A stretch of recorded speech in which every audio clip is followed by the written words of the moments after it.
नमस्कार दोस्तों, स्वागत है आप सभी का पाथ फाइंडर पर। तो दोस्तों, जैसा आपको मालूम है, UN framework convention on climate change UNFCCC की कॉप 26 की जो बैठक ग्लासगो यूके में होने वाली है, बस कुछ दिन बच रहे हैं। उसके ठीक कुछ दिन पहले एक ग्रीन पीस के इन्वेस्टिगेटिव जर्नलिस्ट के द्वारा और बीबीसी के रिपोर्टर्स के भी हाथ एक डेटा लीक हाथ लगी है इनके। और ये डेटा लीक बताती है कि कई देश ऐसे हैं और कई कंपनीज ऐसी हैं जो कि आईपीसीसी के साथ लॉबी करने का प्रयास कर रही है और कोशिश कर रही है कि उसकी जो रिपोर्ट है, स्पेशली थर्ड वर्किंग ग्रुप की जो रिपोर्ट आने वाली है, उसको कैसे भी करके वो मॉडिफाई करवा दें, तो सो दैट वो अपना हित साध सके। तो देखिए दोस्तों, यहां तक लॉबी करने में कोई बुराई नहीं है, एज लॉन्ग एज जो सामने वाली पार्टी है वो सिर्फ और सिर्फ साइंटिफिक बेसिस पे, जो एविडेंस पे, जो फैक्ट्स मिल रहे हैं, साइंटिफिक एविडेंस जो मिल रहे हैं, उन्हीं से प्रभावित हो, इसके सिवा और कोई कारण ना हो प्रभावित होने का, तो कोई दिक्कत नहीं है। तो उनको भी हक है, वो भी अपना एक साइंटिफिक बेसिस इंश्योर करवाएं कि आईपीसीसी के साइंटिस्ट के नजर से छूट ना जाए। तो इस प्रकार से वो इसको लॉबी करने का प्रयास कर रहे हैं। तो ये इलीगल नहीं है, आपको मैं बता देता हूं, लेकिन हाँ, इन्फ्लुएंस करने की कोशिश की जा रही है कुछ देशों के द्वारा, और कोशिश की जा रही है कि जो रिपोर्ट आए उसमें क्लाइमेट चेंज को लेके जो प्रयास आने वाले दिनों में किया जाएगा वो कैसे भी करके वाटर डाउन कर दिया जाए with respect to adaptation and mitigation. तो आज की क्लास में हम इसी पर चर्चा करने वाले हैं। सबसे पहले तो वो कौन से देश हैं जो कि आईपीसीसी के साइंटिस्ट के साथ लॉबी कर रहे हैं, नंबर 1। नंबर 2, क्या वो टॉपिक है जिन पर वो लॉबी करने का प्रयास कर रहे हैं। जी हाँ दोस्तों, इसमें इंडिया भी है, तो इंडिया का भी नाम आपको दिखेगा। तो इसलिए मैं स्टार्टिंग से ही कह रहा हूँ, ये इलीगल नहीं है, एज लॉन्ग एज सामने वाली पार्टी एक पार्टी साइंटिफिक बेसिस पे ही फैक्ट्स सप्लाई करे, साइंटिफिक एविडेंस सप्लाई करे, और दूसरी वाली पार्टी भी साइंटिफिक एविडेंस के सिवा और किसी से प्रभावित ना हो, तो इसमें कुछ भी इलीगल नहीं है। तो आइए आज की इस क्लास में क्या हो रहा है इस टॉपिक पर चर्चा करते हैं कि भाई क्या लॉबिंग हो रही है। तो दोस्तों, इससे पहले आगे बढ़े, आपके सवाल देख लीजिए। आईपीसीसी के संदर्भ में आपसे 2 स्टेटमेंट पूछे गए, आपको बताना है क्या सही है। तो आप चाहें तो अभी आंसर कर दें, नहीं तो क्लास के बाद आई एम प्रीटी श्योर आप आंसर कर लेंगे। तो दोस्तों, मेरा नाम किंजल चौधरी है और आप मुझसे मेरे टेलीग्राम चैनल पर जुड़ सकते हैं, जहां पर लेक्चर के बाद आपको पीडीएफ अपडेट्स मिल जाएंगे। साथ ही साथ नीचे दी गई मेरी अनअकैडमी प्रोफाइल है, जहां पर आप मुझसे जुड़ सकते हैं, और डिस्क्रिप्शन बॉक्स में एक लिंक है। तो अगर आपके मन में कुछ भी सब्सक्रिप्शन रिलेटेड क्वेरी है तो आप मुझसे वहां पर जुड़ सकते हैं। तो दोस्तों, इससे पहले आगे बढ़ूं, आपको बता देता हूं लंबी क्लास होने वाली है, तो आप चाहें तो इस वीडियो को 1.5x 2x पर देखें। वैसे मैं भी कोशिश करूंगा तेज बोलूं इस क्लास में, क्योंकि क्लास ऑलरेडी लंबी होगी। तो चलिए शुरू करते हैं, देखते हैं न्यूज में क्या है। तो दोस्तों, अगर आप न्यूज में देखें तो बीबीसी न्यूज के जर्नलिस्ट के हाथों में एक ह्यूज डॉक्यूमेंट लीक हाथ लगी है उनके, जो कहती है कि कई कंट्रीज ऐसे हैं जो कि आईपीसीसी के 6th असेसमेंट रिपोर्ट को बनने के पहले उसे इन्फ्लुएंस करके क्लाइमेट चेंज को टैकल करने का प्रयास को कैसे भी करके वाटर डाउन करने की कोशिश कर रहे हैं। तो दोस्तों, इससे पहले आगे बढ़ूं, आपको एक बात बता देता हूं जो कि ऑलरेडी मैंने कवर किया है। जब आईपीसीसी 6th असेसमेंट रिपोर्ट के वर्किंग ग्रुप 1 पर एक वीडियो बनाया था, climate change 2021 the physical science basis. तो दोस्तों, आईपीसीसी रिपोर्ट अगर हम देखें तो आईपीसीसी अपने साइंटिस्ट को 3 ग्रुप में बांट देती है। वर्किंग ग्रुप 1 जिनका पर्पस है कि scientific basis for climate change को स्टडी करें। वैसे ही वर्किंग ग्रुप 2 होता है जो कि वल्नरेबिलिटी एंड एडेप्टेशन इशू को कवर करती है, और वर्किंग ग्रुप 3 होती है जो कि क्लाइमेट चेंज से लड़ने के लिए मिटिगेशन एफर्ट्स क्या किया जाए, क्या एक्शंस किया जाए, उस पर बात करती है। तो दोस्तों, यहाँ पे जो थर्ड वर्किंग ग्रुप है, वर्किंग ग्रुप 3, जो कि क्लाइमेट मिटिगेशन के लिए काम करती है, तो उसकी जो ड्राफ्ट रिपोर्ट है उसको इन्फ्लुएंस किया जा रहा है सो दैट वो फाइनल रिपोर्ट में तब्दील ना हो, और हर कंट्री अपना यहां पर हक, अपना जो मतलब है वो साधना चाह रहे हैं। तो आइए अब आपको समझ आएगा वर्किंग ग्रुप 3 जो कि मिटिगेशन के लिए काम कर रही है, उसको कैसे इन्फ्लुएंस करने का प्रयास किया जा रहा है। अगर मैं आपको ओवरव्यू दूं तो सऊदी अरेबिया, जापान, ऑस्ट्रेलिया, ये सारे देश ऐसे हैं जो कि आईपीसीसी को कह रहे हैं कि आप जो रट लगाए हुए हैं कि फॉसिल फ्यूल्स अब बंद करो, थोड़े ग्रीनर एनर्जी के तरफ मूव करो, तो वो डाउन प्ले करें, उतना ज्यादा उसको आप फोर्सफुली लोगों को ना बोले कि हाँ वक्त आ गया है फॉसिल फ्यूल कट डाउन करने का। ऑब्वियसली सऊदी अरेबिया, वैसे ही आप देखें तो क्या है, मेजर एनर्जी एक्सपोर्टर है। ऑस्ट्रेलिया क्या है, कोल एक्सपोर्टर है। जापान क्या है, मेजर एनर्जी, कन्वेंशनल एनर्जी की इंपोर्टर है। तो इसलिए सारे देश अपना मतलब साधने की कोशिश कर रहे हैं। वैसे ही कई वेल्दी देश कह रहे हैं कि क्या जरूरत है डेवलपिंग कंट्री को पैसे देने की, उसके बिना भी तो वो ग्रीनर टेक्नोलॉजी अडेप्ट कर ले, तो इस पर भी जिक्र आपको देखने मिलेगी। तो 32,000 से ज्यादा अलग अलग देशों की सबमिशंस मिले हैं कि वो कैसे भी आईपीसीसी के साइंटिस्ट को इन्फ्लुएंस करने की कोशिश कर रहे हैं। और सिर्फ गवर्नमेंट ही नहीं है, कंपनीज भी हैं एंड अन्य इंटरेस्टेड पार्टीज भी हैं, यानी लॉबीज भी हैं, सबको आपको देखने मिलेंगे, जो कि यूएन के जो आईपीसीसी रिपोर्ट आ रही है। तो आईपीसीसी एसेंशियली यूएन की बॉडी है, डब्ल्यूएमओ और यूएनईपी की मिल की बनाई गई बॉडी थी आईपीसीसी, तो इसीलिए उस आईपीसीसी रिपोर्ट को इन्फ्लुएंस करने की कोशिश की जा रही है। तो अब आइए देखते हैं टॉपिक वाइज कौन से कंट्री किस प्रकार से इन्फ्लुएंस करने की कोशिश कर रहे हैं। तो सबसे पहले किंगडम ऑफ सऊदी अरेबिया, तो वो कह रही है कि जो अर्जेंट नीड है कि क्लाइमेट मिटिगेशन एफर्ट सब जोर से बढ़ाओ, यानी कि कार्बन एमिशन को अब तेजी से कट डाउन करो। तो उस नीड को अब किंगडम ऑफ सऊदी अरेबिया कह रही कि बहुत हो गया, अब इसको डाउन प्ले करो, इतना ज्यादा जरूरत नहीं है कार्बन एमिशन को कट डाउन करने का। ऑस्ट्रेलिया भी कह रही है कि जो fire powered coal based fire power plants हैं, जो coal fired thermal power plants हैं, बहुत ज्यादा आईपीसीसी आने वाले रिपोर्ट्स में कह रही है कि अब इनको बंद कर देना चाहिए, अब कोल से स्विच करने का टाइम आ गया है। तो ऑस्ट्रेलिया जो कि वर्ल्ड्स बिगेस्ट कोल एक्सपोर्टर है, इसको रिजेक्ट कर रही है। वहीं इंडिया की भी अगर बात करें तो सीएसआईआर की एक लैब है, India central institute of mining and fuel research, तो CIMFR central institute of mining and fuel research, जो कि धनबाद में है।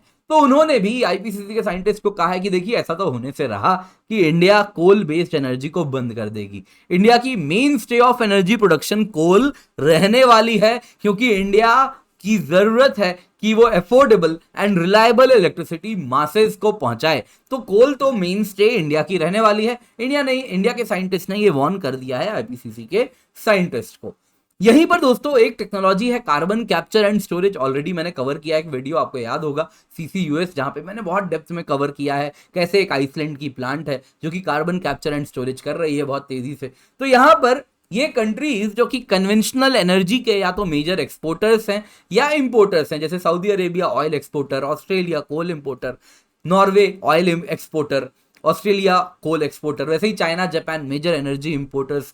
तो ये सब कह रहे हैं कि कन्वेंशनल एनर्जी पे फोकस होना चाहिए। तो आईपीसीसी तब से कह रही है कि कन्वेंशनल जीरो कार्बन टेक्नोलॉजी पे, non conventional zero carbon technology पे अब स्विच कर जाइए। तो इसकी आवश्यकता नहीं है, आप कन्वेंशनल एनर्जी में रह के भी क्लाइमेट चेंज से लड़ सकते हैं अगर आप carbon capture and storage technology को प्रमोट करें। तो यहां पे आईपीसीसी की ड्राफ्ट रिपोर्ट ने अगर इसकी बात करें तो वो CCS carbon capture and storage को एक्सेप्ट तो करती है, लेकिन उसका कहना है कि ये फ्यूचर में रोल हो सकता है प्ले करे, लेकिन इसमें बहुत अनसर्टेनिटी है, ये फीजिबल होगा नहीं होगा। स्पेशली पेरिस एग्रीमेंट में जो हमने प्रॉमिस किया है कि हम कोशिश करेंगे कि अपनी प्री इंडस्ट्रियल एरा से वर्ल्ड की टेम्परेचर एवरेज 2 डिग्री सेल्सियस से ज्यादा ना बढ़े, या फिर बेस्ट हो तो 1.5 डिग्री सेल्सियस टारगेट रहे।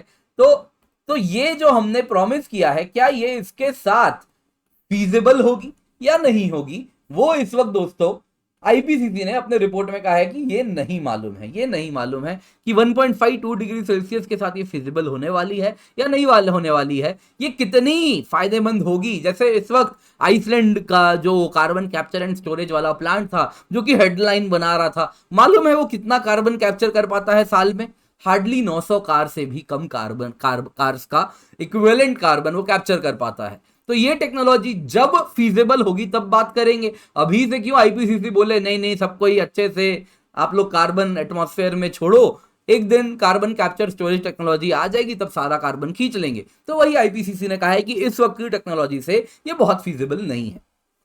तो आईपीसीसी की रिपोर्ट की अगर हम बात करें, उसी ड्राफ्ट रिपोर्ट में थर्ड वर्किंग ग्रुप की जो ड्राफ्ट रिपोर्ट है ऑब्वियसली अब तक पब्लिश नहीं हुई, अभी कंट्रीज कोशिश कर रहे हैं इसको इन्फ्लुएंस करके बदलने का। तो वहीं पर ड्राफ्ट रिपोर्ट ने कहा है कि जो प्लांट बेस्ड डाइट है यानी वीगन, अगर प्लांट बेस्ड डाइट अगर हम देखें तो वो ग्रीन हाउस गैस एमिशन को अप टू 50% कम कर देगी compare to average western diet. तो दोस्तों अगर हम total greenhouse gas emission की बात करें तो उसका 1/4 से ज्यादा यानी 26% green house gas emission food sector से होता है, और फूड सेक्टर में एनिमल प्रोडक्ट्स अकेले 60% जितना लगभग ग्रीन हाउस गैस एमिशन के लिए जिम्मेदार हैं।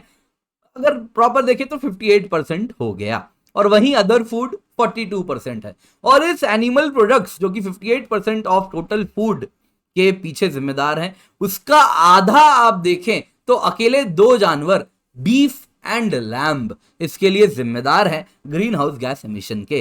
तो जाहिर सी बात है जो बीफ एंड लैम्ब एक्सपोर्टर्स हैं जैसे ब्राजील, जैसे अर्जेंटीना, तो ये कोशिश कर रहे हैं कि ये जो एविडेंस इसमें जो आईपीसीसी के ड्राफ्ट रिपोर्ट में ये लाइन है कि वीगन बनो, दुनिया बचाओ, ग्रीन हाउस गैस एमिशन कम करो, तो ये बात से वो कह रहे हैं कि ये स्ट्रांगली एविडेंस बैक्ड नहीं है। आईपीसीसी को अपना ये ऑब्जर्वेशन वापस रिकंसिडर कर लेना चाहिए।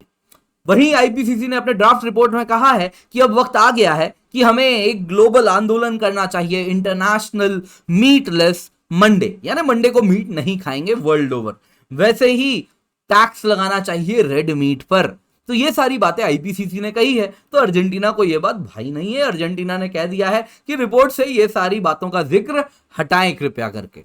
चलिए वही बात करते हैं न्यूक्लियर एनर्जी की। तो ईस्टर्न यूरोप एंड इंडिया, इन्होंने कहा है कि जो ड्राफ्ट रिपोर्ट है आईपीसीसी की, उन्होंने न्यूक्लियर एनर्जी को बहुत अंडर प्ले कर दिया है। उन्होंने कहा है कि न्यूक्लियर पावर का बहुत ज्यादा पॉजिटिव रोल है और ये बहुत फायदेमंद हो सकता है यूएन क्लाइमेट टारगेट्स को मीट करने में, तो इसको इतना अंडर प्ले करने की कोई आवश्यकता नहीं होनी चाहिए थी। तो इंडिया कहती है कि जितने भी चैप्टर हैं उस ड्राफ्ट रिपोर्ट के, उसमें न्यूक्लियर एनर्जी से उनका बहुत ज्यादा स्ट्रांग बायस है न्यूक्लियर एनर्जी के अगेंस्ट, जबकि इंडिया कहती है तो एस्टैब्लिश टेक्नोलॉजी है और इसकी अच्छी खासी पॉलिटिकल बैकिंग भी है मोस्ट ऑफ द कंट्रीज में, कुछ एक्सेप्शन जरूर हैं।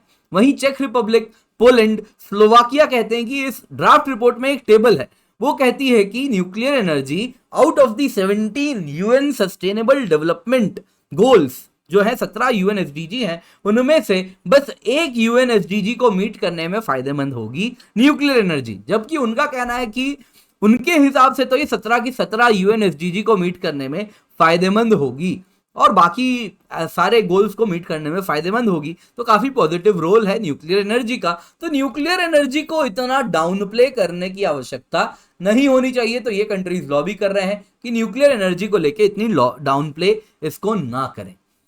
वही बात करते हैं क्लाइमेट फाइनेंसिंग की। तो जो अमीर देश हैं जैसे स्विट्जरलैंड, जैसे ऑस्ट्रेलिया, तो इस ड्राफ्ट रिपोर्ट में अगर हम बात करें तो इसमें एक कुछ पैराग्राफ्स हैं जो कहते हैं कि डेवलपिंग कंट्रीज को आवश्यकता है डेवलप्ड कंट्रीज फाइनेंशियल सपोर्ट करें, तभी वो एमिशन रिडक्शन टारगेट्स को मीट कर पाएंगे। तो यहां पे स्विट्जरलैंड, ऑस्ट्रेलिया का ऐसा कहना है, ऐसा थोड़ा ही होता है कि सिर्फ पैसे दोगे डेवलप्ड वर्ल्ड से तो ही ये कंट्रीज मीट करेंगे, ये खुद से भी अपने रिसोर्सेज के द्वारा एमिशन रिडक्शन टारगेट्स को मीट कर पाएंगे। ये भूल जाते हैं कि इन्होंने कभी $100 बिलियन का टारगेट सालाना क्लाइमेट फाइनेंसिंग के लिए ऐसी बातें की थी कि हम सालाना डेवलप्ड कंट्री मिलकर डेवलपिंग कंट्रीज के लिए $100 बिलियन एलोकेट करेंगे। तो क्लाइमेट फाइनेंसिंग की बात करें तो 2013 में सिर्फ $52.2 बिलियन अमाउंट डेवलप्ड कंट्रीज ने प्रोवाइड किया था। 2018 आते आते 78.9 बिलियन हो गया और जबकि 2020 का गोल 100 बिलियन का था। और ये सोर्स क्या है?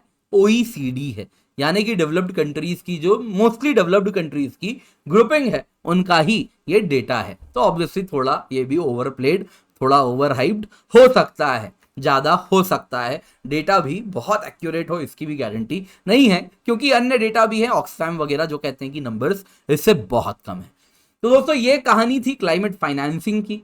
तो आई होप आप लोगों को समझ आ रहा है कि कैसे इंटरनेशनल जियोपॉलिटिक्स प्ले कर रहा है with respect to climate change. तो इस प्रकार से हमेशा जियोपॉलिटिक्स प्ले होते रहते हैं क्लाइमेट चेंज को लेके, तो इसलिए ये बहुत इंपॉर्टेंट टॉपिक था, तो आप लोगों को समझाना था, तो ये सब कवर हो गया है। तो चलिए आज का सवाल देख लेते हैं। तो विथ रेफरेंस टू आईपीसीसी, इनमें से कौन सा स्टेटमेंट ट्रू है, आपसे ये पूछा जा रहा है।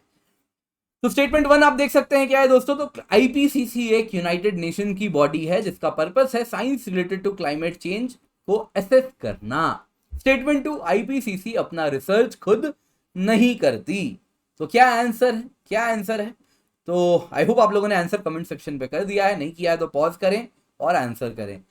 तो दोस्तों अगर हम आंसर देखें तो आईपीसीसी क्या यूएन बॉडी है for assessing science related to climate change? Yes sir, UN body है, बिल्कुल यूएन बॉडी है। यूएनईपी और डब्ल्यूएमओ को मिल के आईपीसीसी को बनाया था, तो यूनाइटेड नेशन बॉडी है। और क्या आईपीसीसी अपना रिसर्च करती है? नहीं साहब, आईपीसीसी अपना रिसर्च नहीं करती। ये जितने भी क्लाइमेट चेंज से रिलेटेड रिसर्च हुए हैं उसको पढ़ती है, समझती है, कंपाइल करती है, इसलिए ये अपना रिसर्च खुद कंडक्ट नहीं करती, ये क्लाइमेट रिलेटेड रिसर्च को एसेस करती है, पढ़ती है और समझती है। तो answer is C, both 1 and 2। तो दोस्तों इससे पहले आगे बढ़े आपको बता दूं, अनअकैडमी जब भी आए यूज कोड KC10, क्योंकि जब आप ये कोड यूज करेंगे तो आपको मेरी मेंटरशिप मिलेगी, हैंड होल्डिंग मिलेगी, बेस्ट नोट्स मिलेंगे और जो गाइडेंस है वो सारे subjects of GS, essay and geography optional को कवर करती है। इसके सिवा दोस्तों आज की वीडियो को लाइक करें, अपने दोस्तों के साथ शेयर करें एंड पाथफाइंडर चैनल को सब्सक्राइब करना जरूर से करें, इसको भूलें ना। तो दोस्तों आप देख सकते हैं टॉपर डेज हम सेलिब्रेट कर रहे हैं 21 to 27 October and 170 plus Unacademy learners ने एग्जाम क्रैक किया है, तो इसलिए आपको स्पेशल डिस्काउंट मिल रहा है 9 मंथ सब्सक्रिप्शन में, 20 प्लस बुक्स भी हम आपको दे रहे हैं। तो साथ साथ टॉपर्स बैच भी है जिसमें गौरव बुदानिया आप देखें तो गौरव बुदानिया जिनकी ऑल इंडिया रैंक 13 है, वो भी 27 अक्टूबर को आप देख सकते हैं उनकी भी एक बैच स्टार्ट हो रही है। बाइलिंगुअल बैच है जिसमें 5 क्लास ऐसे पर होंगे, 2 क्लास स्ट्रेटेजी पर होगी, 3 क्लास आंसर राइटिंग पर होगी। तो उनका बैच भी स्टार्ट हो रहा है। 20 प्लस फिजिकल बुक्स भी आपको मिल रहे हैं। तो फिजिकल बुक्स अगर आप देखें तो 20 बुक्स हैं जो कि बहुत कॉम्प्रिहेंसिवली आपके कोर्स को कवर करते हैं और ये करंट अफेयर्स से भी एब्रेस्ट करके बनाए गए हैं। साथ साथ 25 प्लस 10% कॉम्बो आपको मिल रहा है 1 ईयर, 2 ईयर एंड 3 ईयर के कॉम्बो सब्सक्रिप्शन पर। तो यही टाइम है दोस्तों अनअकैडमी सब्सक्रिप्शन लेने का। तो Unacademy UPSC environment and ecology combat है दोस्तों, आप देख सकते हैं KC10 कोड का इस्तेमाल करें तो इकोनॉमी का कॉम्बैट और एनवायरमेंट का मेगा कॉम्बैट आप देख सकते हैं। रैंक 500 तक 51 to 500 लाएंगे तो आपको 25% स्कॉलरशिप मिलेगी अनअकैडमी सब्सक्रिप्शन पर। तो KC10 कोड का इस्तेमाल करें, 31 अक्टूबर सुबह 11 बजे कॉम्बैट का हिस्सा बने। 9 month combo to crack UPSC prelims जैसा मैंने बताया 45,675 रुपए में है on using the code KC10। 3 month festive combo दोस्तों 28,350 में अवेलेबल है। और साथ साथ दोस्तों 1 साल की GS प्लस ऑप्शनल की कॉम्बो की कीमत है 57,704 रुपए, 2 साल की 82,275 रुपए। आइकनिक GS प्लस ऑप्शनल की कीमत है 78,999 रुपीज, 2 साल की आइकनिक GS प्लस ऑप्शनल की कीमत है 1,20,255 रुपए। साथ में जो टेस्ट सीरीज आपको मिल रही है कॉम्प्लीमेंट्री है दोस्तों, 45,000 रुपए इसकी कीमत है अगर मार्केट पे आप देखें तो। इसमें 21 ऑप्शनल टेस्ट हैं, 16 सेक्शनल है, 5 फुल लेंथ टेस्ट हैं, 80 टेस्ट हैं GS के लिए, 50 प्रीलिम्स के लिए हैं और 30 मेंस के लिए हैं। तो दोस्तों 27 अक्टूबर को ऑफर एंड होने वाली है, तो इसका फायदा उठा लें, 45,000 रुपए की कीमत है। और साथ साथ दोस्तों आपको कहना चाहूंगा अनअकैडमी में जो भी आपको एग्जाम क्रैक करने के लिए चाहिए वो सब हम प्रोवाइड कर रहे हैं। तो अनअकैडमी वैल्यू ऑफरिंग है, जैसा आप पढ़ सकते हैं आर्टिकुलेट मैगजीन से लेके, करंट अफेयर से लेके, स्टैटिक्स से लेके, यूनिक टेस्ट सीरीज से लेके, high quality material, study material से लेके सब कुछ आपको मिल रहा है। एंड ऑब्वियसली एक बहुत ही एडवांस प्लेटफॉर्म है जिसमें लाइव मेंटरिंग भी आपको हम प्रोवाइड कर रहे हैं। तो रेज हैंड फीचर है जिसमें वॉइस कमांड के थ्रू आप हमारे एजुकेटर से बात कर सकते हैं। दोस्तों प्लस सब्सक्रिप्शन की 2 साल की कीमत है 64,800 रुपए, 2 साल की आइकनिक की कीमत है 1,04,175 रुपए on using the code KC10। 1 साल की ऑप्शनल सब्सक्रिप्शन की कीमत है 24,750 रुपए। ऑप्शनल कार्निवाल भी हमने स्टार्ट कर दिया है। तो 7 टॉप ऑप्शनल्स हैं 21 अक्टूबर से जो स्टार्ट हुए हैं, 27 अक्टूबर से नए बैचेस स्टार्ट हो रहे हैं और 25 अक्टूबर से दोस्तों AIR1 मेंस बैच भी स्टार्ट हो रहा है। कॉम्प्रिहेंसिव बैच है 2022 के लिए, आप एजुकेटर्स के नाम देख सकते हैं और एजुकेटर देख सकते हैं क्या है। 2023 के लिए भी वैसे ही बैच स्टार्ट होने वाले हैं। तो जब भी अनअकैडमी आए using code KC10। Thank you so much for joining, have a great day and let's crack it.